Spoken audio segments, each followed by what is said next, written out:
Living in accordance with nature, the Buddha's teachings to let go of all suffering, finding peace every day. Good evening to all of you, fellow practitioners on the path, seekers of truth, and friends of the Dharma. We gather here today to contemplate a profound and utterly simple truth that lies at the heart of the Buddha's timeless wisdom. The cessation of suffering is found not by fighting the world, but by learning to live in accordance with nature. When we speak of nature, we are not merely talking about the trees, the rivers, or the mountains.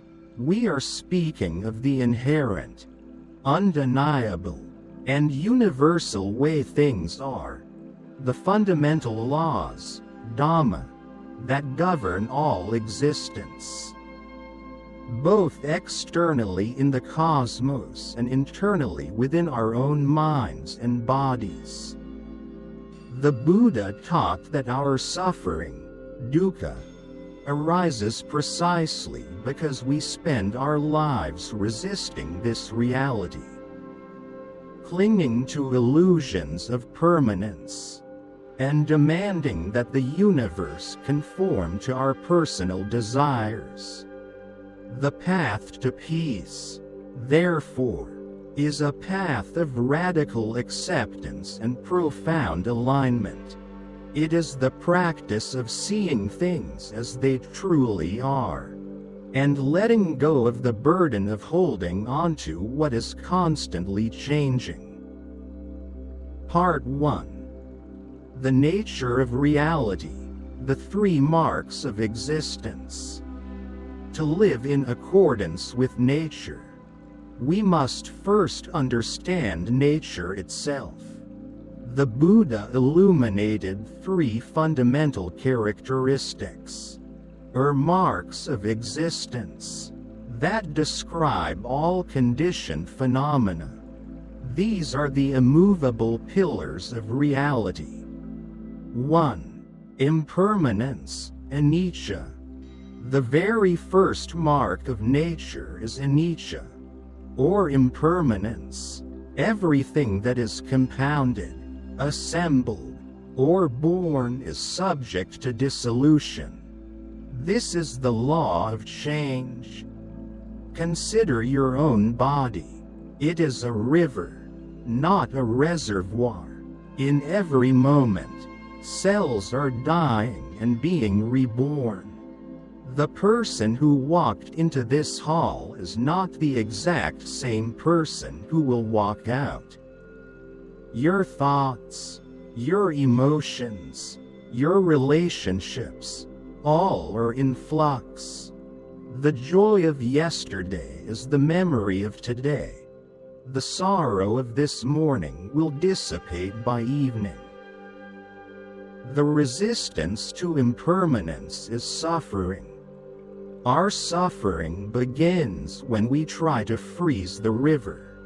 We crave the beautiful moment to last forever. We desperately try to hold on to youth, wealth, love, or power, knowing intellectually they must pass, yet fighting that passing with every fiber of our being.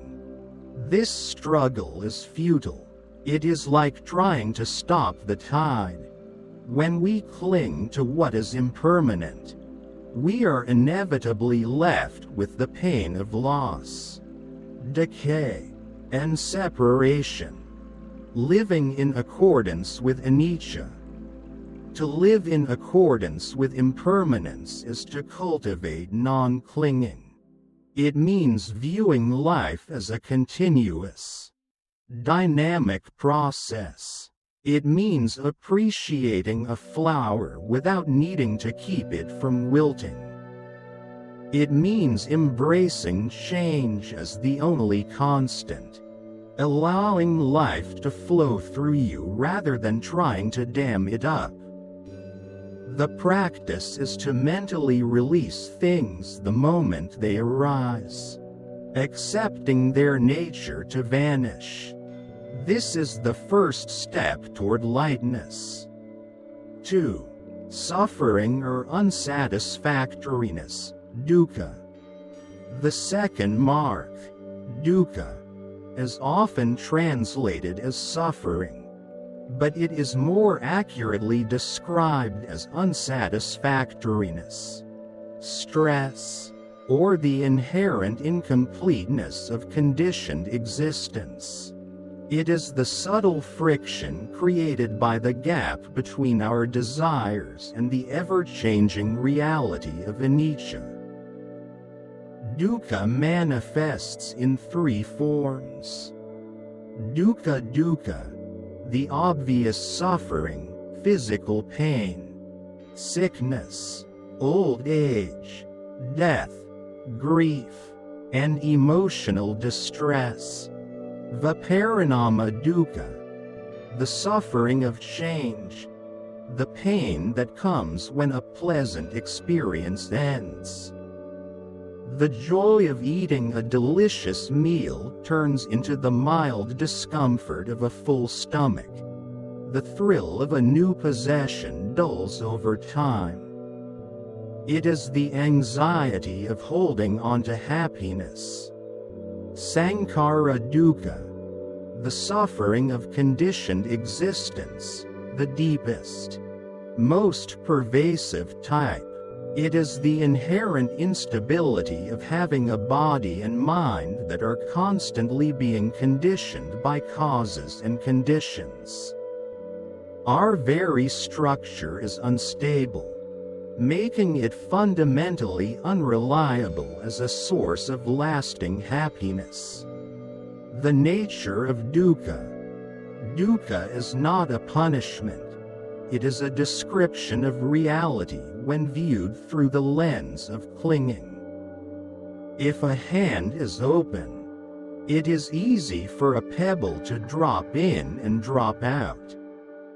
If the hand is clenched, holding onto the pebble, the hand and the pebble eventually become painful. The pebble is reality, impermanence. The clench is dukkha. 3. Non-self, anatta. The third and most challenging mark is anatta, or non-self. This is the ultimate nature of things, that nothing possesses a permanent, independent, unchanging self or soul.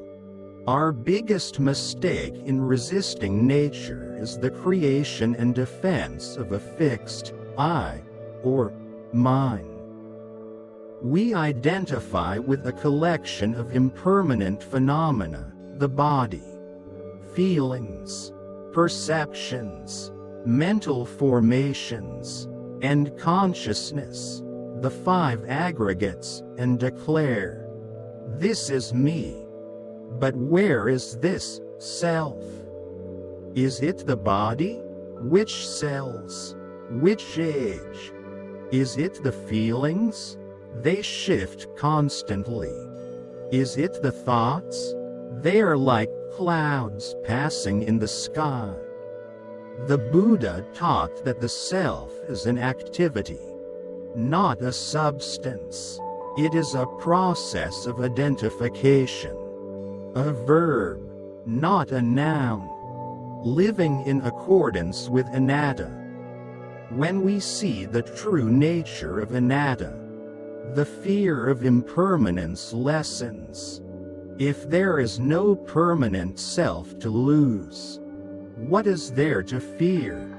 When we realize that the I we are defending is merely a label assigned to a fleeting collection of experiences, the need to control, acquire, and cling begins to dissolve. We can participate fully in life without taking the outcomes personally. This is the deep liberation, the spaciousness of mind that knows itself to be interwoven with the entire cosmos, not separated from it. Part 2. The source of conflict, the illusion of control. The gap between our desire for a permanent, perfect, and controllable self, and the reality of anicca and anatta, is precisely what the Buddha defined as the cause of suffering. Craving, tanha. Craving is the mind's attempt to impose its will on the natural order of things. It is the refusal to accept the raw, unedited footage of reality. The three fires of craving. Craving is driven by three underlying impulses, often called the three poisons: greed, attachment, raga, the craving for pleasant experiences, for things to be other than they are now, or for things to last when they are pleasant. This is the desire to acquire and possess. Hatred, aversion, dosa, the craving for unpleasant experiences to stop, for things to be removed or destroyed. This is the desire to reject or push away. Delusion, moha, the fundamental misunderstanding of reality, the mistaken belief in a permanent self and permanent objects, which fuels both greed and hatred. Our daily conflict. Every day, we wage an internal war against nature. When it rains, we wish for sun, aversion. When we are successful, we fear failure, attachment. When our plan falls apart, we become angry and frustrated, aversion, fueled by delusion of control. The path to peace is not about eliminating all feeling. It is about eliminating the reaction of grasping or pushing away the feelings and experiences that arise. It is about understanding that the external world is perfectly natural, and the internal disturbance is entirely self-made. Part 3. The Path of Alignment, the Noble Eightfold Path. How do we cease this conflict and align our internal world with external nature? The Buddha gave us the precise blueprint, the Noble Eightfold Path. This path is the practice of living mindfully, ethically, and wisely, the ultimate expression of living in accordance with nature. The Eightfold Path is often grouped into three disciplines: wisdom, prajna, ethical conduct, sila, and mental discipline, samadhi. 1. Wisdom, prajna, the seeing. The foundation of alignment is seeing clearly. This is how we begin to understand nature. Right view, samadhi, understanding the Four Noble Truths and the three marks of existence. This is the philosophical commitment to seeing reality as it truly is, impermanent, unsatisfactory, and non-self. Right view is the intellectual acceptance that suffering comes from craving, not from life itself. Right intention, samma sankappa, committing the mind to non-greed, non-hatred, and non-violence. It is the intentional turning away from thoughts that resist or corrupt the natural harmony. 2. Ethical conduct, sila, the harmony with others. Since everything is interconnected, another aspect of nature, our actions towards others are our actions towards ourselves and the entire system. Sila ensures our behavior supports, rather than disrupts, the natural harmony. Right speech, samavaka, abstaining from lying. Divisive speech, harsh speech, and idle chatter. Our words should reflect kindness and truth, fostering community and peace. Right action, samakamanta, abstaining from killing, stealing, and sexual misconduct. Our deeds must be non-harming. Right livelihood, sama-ajiva, earning a living in a way that does not cause harm to others or to the environment. This is ensuring our entire existence is a net positive contribution to the ecosystem of life. 3. Mental discipline, samadhi, the cultivation of presence. Wisdom gives us the map, ethics gives us the moral compass, and meditation gives us the muscle to stay present in nature, moment by moment. Right effort, sama-vayama, the continuous effort to prevent unwholesome states of mind from arising. To abandon those that have arisen, to arouse wholesome states, and to maintain those that have arisen. This is the diligent tending of the inner garden. Right mindfulness, samasati.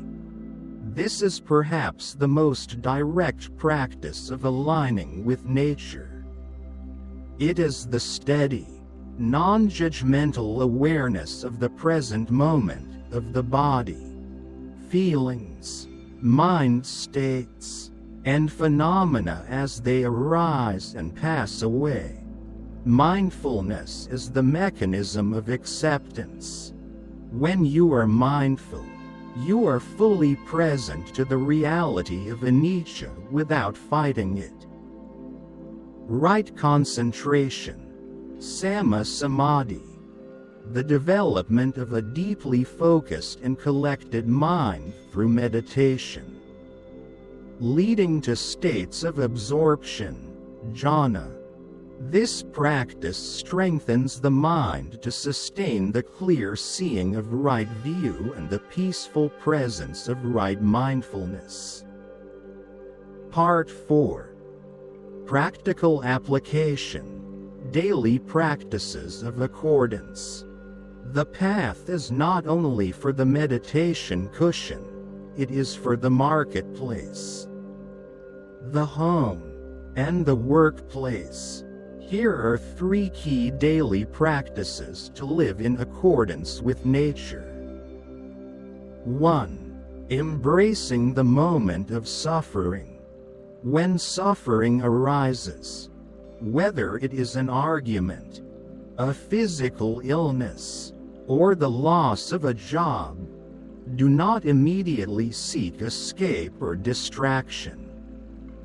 This is a moment where nature is presenting itself in its unadorned form. Practice. Stop, breathe, name the experience. This is feeling of tightness. This is anger. This is fear. Do not judge it as good or bad. Simply observe it as a transient mental or physical phenomenon. By giving it space and viewing it with bare attention, you interrupt the cycle of aversion, clinging against the bad. You stop fighting nature, and instead, you learn from it. You realize that even suffering is impermanent. Like a storm, it passes when you stop trying to push it away. 2. The practice of generosity, dana. Generosity is a powerful expression of non-self, anatta. The attachment to possessions and wealth is one of the strongest forms of resistance to nature's flow. We cling to what we have, fearing scarcity and loss. When you practice generosity, you affirm the interconnectedness of life and the inherent impermanence of all things. You are consciously letting go of mine by giving freely, whether it is your time, your resources, or simply your kindness. You loosen the grip of the self-concept. You become a conduit for life's abundance, rather than a reservoir desperately trying to hold it all in. Generosity is the letting go of fear. 3. Cultivating loving kindness, metta. Our resistance to nature often manifests as self-centeredness. We categorize beings into us and them, friend and foe. This division is a violation of the deep, non-dualistic nature of existence. Metta, or loving kindness, is the boundless wish for the welfare and happiness of all beings. Without exception, it is the direct opposite of the desire-driven self that fuels suffering. Practice. Begin with yourself. Wishing yourself well, extend it to loved ones, then to neutral people, then to those you find difficult, and finally, to all beings everywhere. Metta dissolves the boundaries of the imagined self. It recognizes that, just like you, every being is subject to anicca and dukkha, and every being seeks happiness. In this recognition of shared vulnerability, the conflict dissolves, and peace naturally arises. This is how we realize the profound truth that we are not separate entities fighting a hostile world, but rather integral parts of a single, flowing, natural whole. Conclusion. The peace of letting be. The path of living in accordance with nature is not a passive surrender to fate, but an active, moment-by-moment engagement with reality as it unfolds. It is the courage to see impermanence and stop demanding stability, accept unsatisfactoriness, and stop demanding perfection, realize non-self, and stop demanding control. When the mind stops fighting the fundamental characteristics of existence, it naturally relaxes into its true, liberated state. Peace is not something to be acquired. It is the natural state that remains when resistance drops away. May you take these teachings into your daily life. May you practice the Noble Eightfold Path. May you find the profound, spacious peace that comes from simply letting the river flow, trusting in the natural order of things, and living fully in the present moment.